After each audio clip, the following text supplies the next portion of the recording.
Hello बच्चों, मैं हूं जैनेंद्र, आपका ऑनलाइन टीचर। और आज जिस बिंदु पर मैं चर्चा करूंगा वो है विभाज्यता। पिछले भाग में आपने एलसीएम तथा एचसीएफ के बारे में पढ़ा था, अर्थात हाईएस्ट कॉमन फैक्टर यानी महत्तम सम अपवर्तक और लघुत्तम सम अपवर्ती के बारे में आप पढ़ चुके हैं। आज उसी कड़ी को आगे बढ़ाते हुए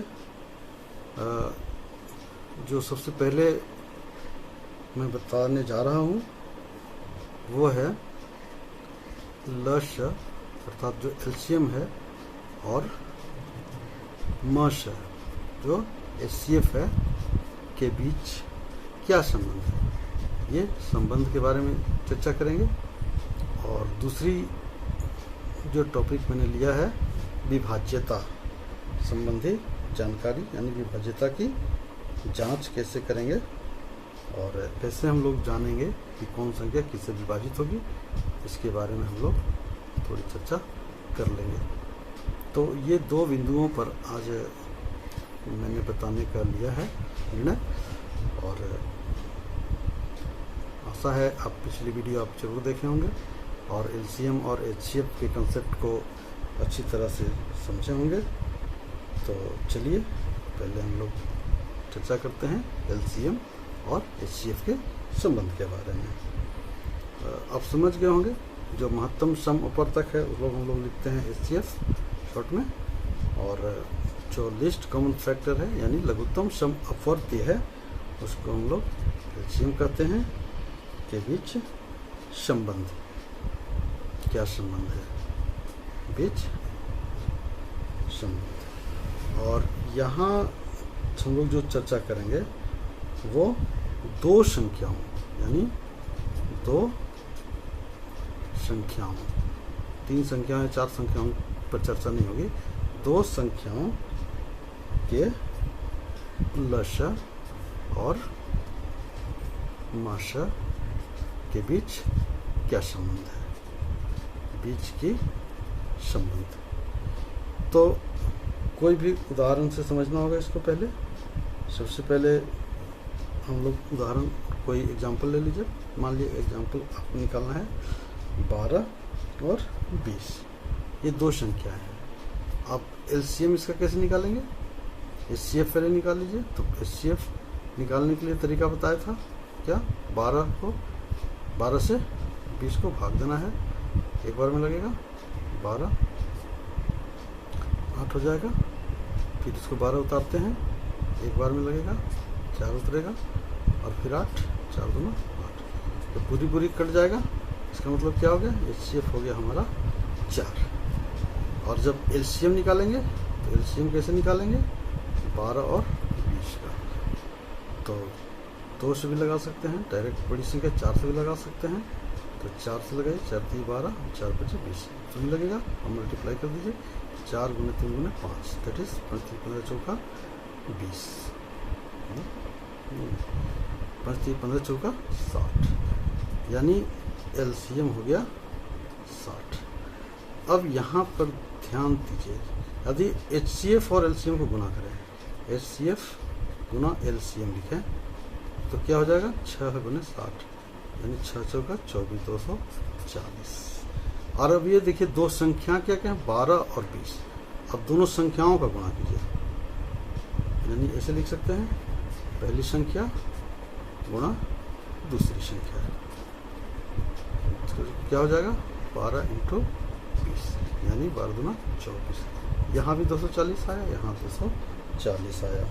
इसका मतलब क्या निकला कि दो संख्याओं का लश, दो संख्याओं का लघुत्तम जो समअपवर्ती है तथा मश यानी महत्तम समअपवर्तक है का गुणनफल, यानी गुणा करने पर जो परिणाम प्राप्त होता है उसको गुणनफल कहते हैं, दोनों संख्याओं के गुणनफल के बराबर होगा।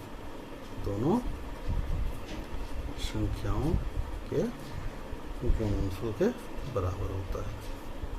इसको याद रखिएगा, बहुत ही इम्पोर्टेंट चीज़ है। आगे आप पढ़ेंगे इसको, जब आप संख्याओं की तुलना पढ़ेंगे, समानुपात पढ़ेंगे, तो इसकी आवश्यकता आपको पड़ेगी। इसका भी लिख सकते हैं ल श गुने म श इक्वल टू पहली संख्या गुने दूसरी संख्या। इस तरह से ये एक फार्मूला बन गया। पहली ल श और म श का गुणनफल दोनों संख्याओं के गुणनफल के बराबर होता है। एग्जाम्पल से आपने देखा 12 और 20 का, यहाँ HCF 4 था, LCM 60, दोनों को गुणा के 240, और फिर दोनों संख्याओं को गुणा करने पर भी 240 आया। इस तरह से ये जो संबंध है वो सिद्ध होता है। अब हम लोग जो बहुत ही महत्वपूर्ण जो है विभाज्यता, उसके बारे में जान लीजिए, और ये हमें हर बच्चे को जानना चाहिए। जो दूसरी बिंदु है विभाज्यता के बारे में। विभाज्यता या इसे कहते हैं डिविजिबिलिटी। कोई भी संक्रिया जानने से पहले विभाज्यता, विभाग की जो संक्रिया है उसको जानना चाहिए।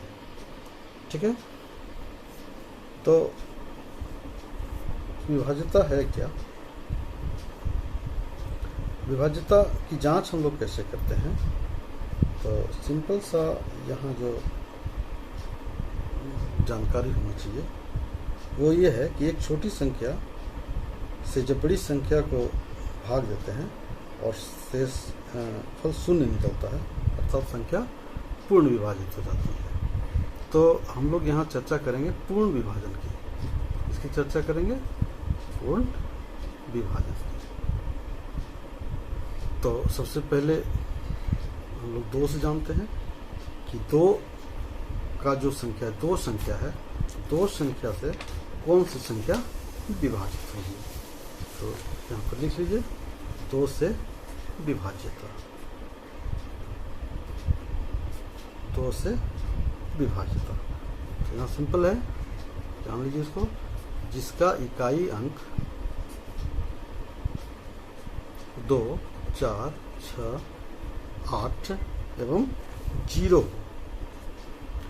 ये 4 डिजिट है, 2, 4, 6, 8 और 0। यदि इकाई अंक पर ये कोई भी संख्या होगी 2, 4, 6, 8, तो संख्या 2 से विभाजित हो जाएगी। संख्या 2 से पूर्ण विभाजित कहिए, पूर्ण विभाजित हो जाती है। और आप जानते हैं, इसको करके देखे भी होंगे।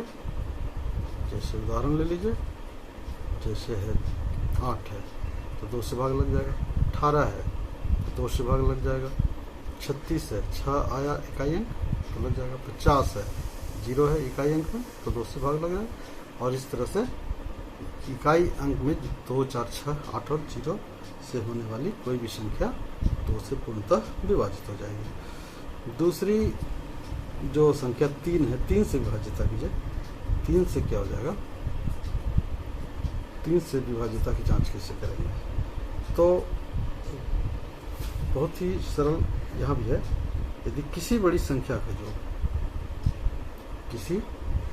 लिख लीजिए, किसी संख्या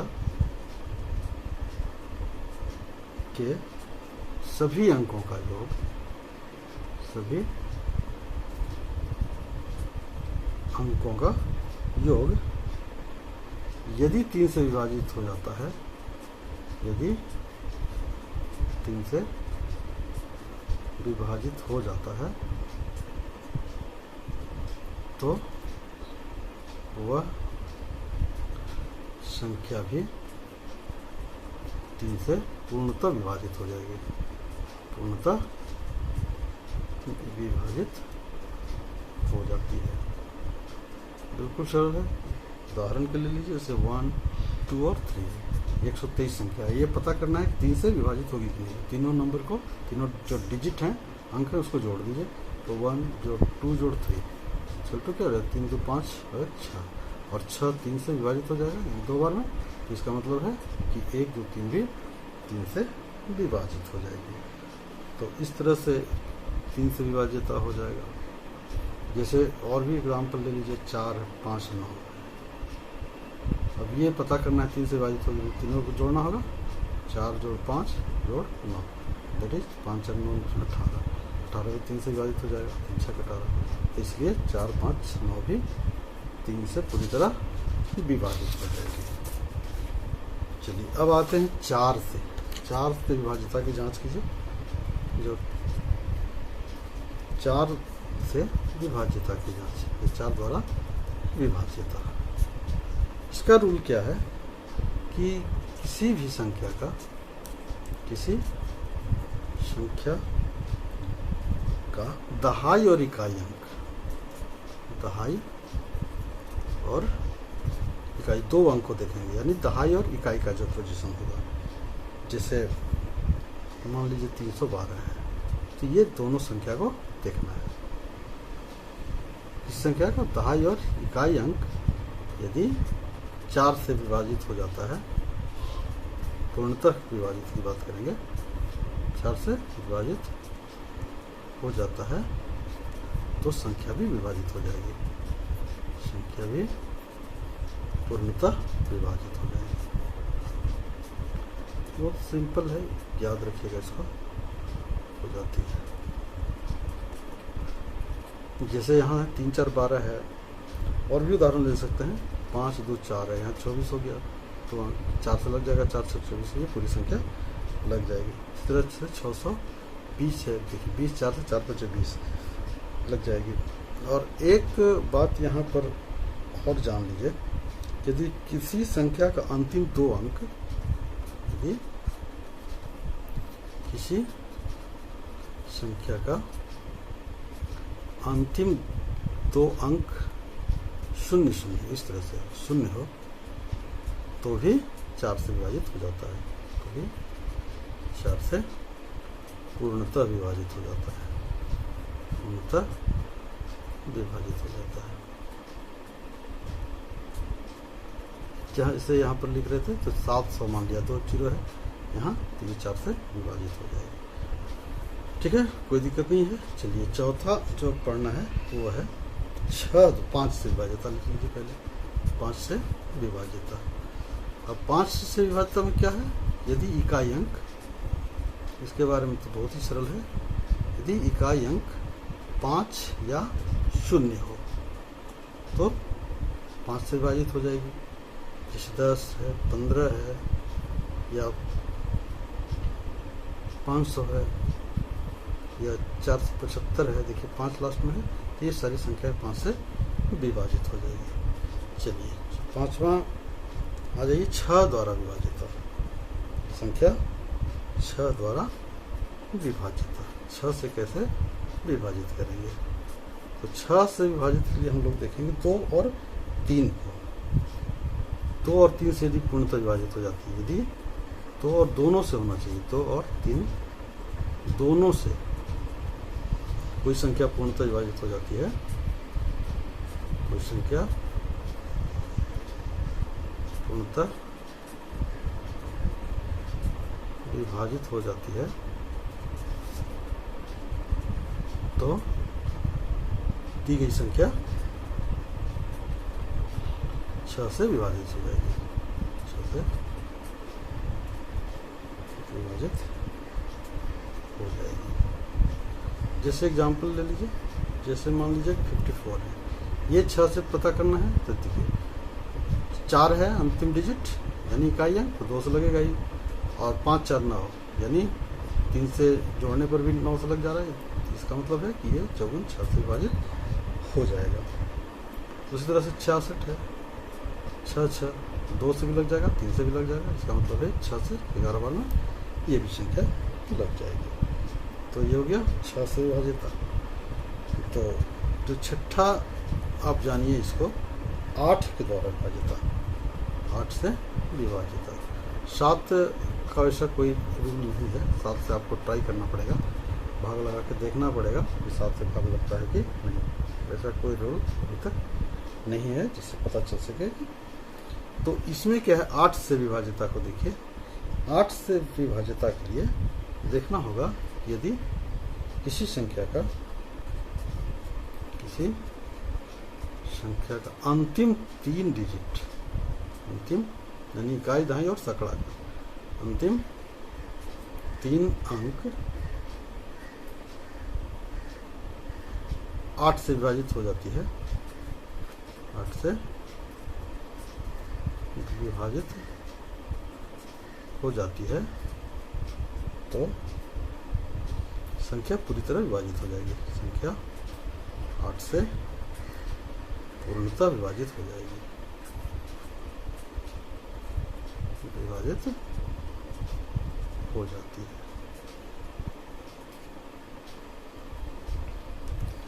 और एक चीज यहाँ पर और जान लीजिए, यदि किसी संख्या का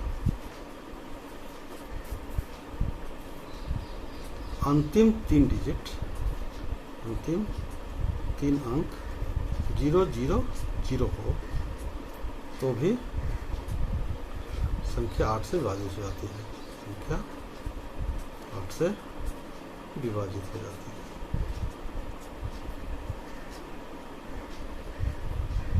अब उदाहरण देख सकते हैं, जिसे 128 ले लीजिए।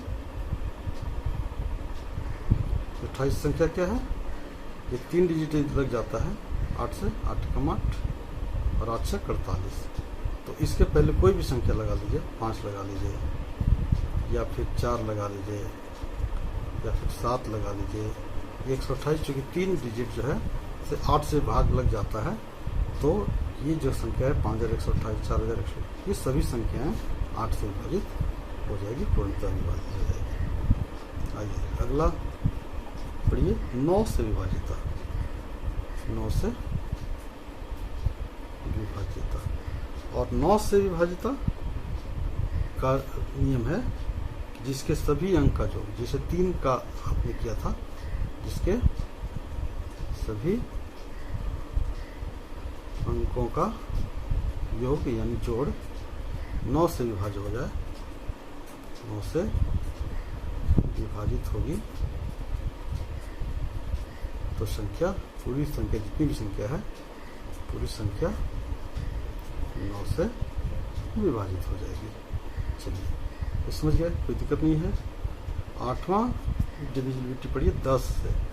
तो 10 से सबसे सिंपल है, 10 से विभाजिता। 10 से विभाजिता में क्या है? यदि इकाई अंक 0 हो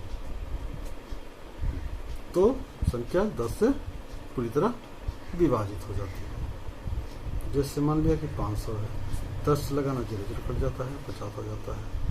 कोई भी संख्या ले लीजिए, जैसे 60 है, 10 से भाग लगाना 0 कट जाएगा। अच्छा, इस तरह से 10 से विभाजिता सबसे सिंपल है। और एक अंतिम जो मैं बता रहा हूँ वो है 11 से विभाजिता। 11 से विभाजिता की जांच कैसे करेंगे, तो यहाँ लिख लीजिए, किसी संख्या के सभी सम स्थान वाले अंक, सभी सम स्थान वाले अंकों का योग और विषम स्थान वाले अंकों का योग, विषम स्थान वाले अंकों का योग का अंतर यानी घटाव 0 हो या 11 से विभाजित हो जाता हो, 11 से विभाजित हो, जो अंतर भी 11 से छोटा हो जाएगा। जोड़ घटाव करके जब अंतर करेंगे तो 11 से विभाजित हो तो पूरी संख्या 11 से विभाजित हो जाएगी, विभाजित हो जाएगी। बिल्कुल सरल है। एग्जाम्पल के लिए मान लीजिए 1, 8 और 7 है, इससे भाग लगाना है कि 11 से भाग लगेगा कि नहीं। देख लीजिए, ये सम स्थान वाले कौन कौन है?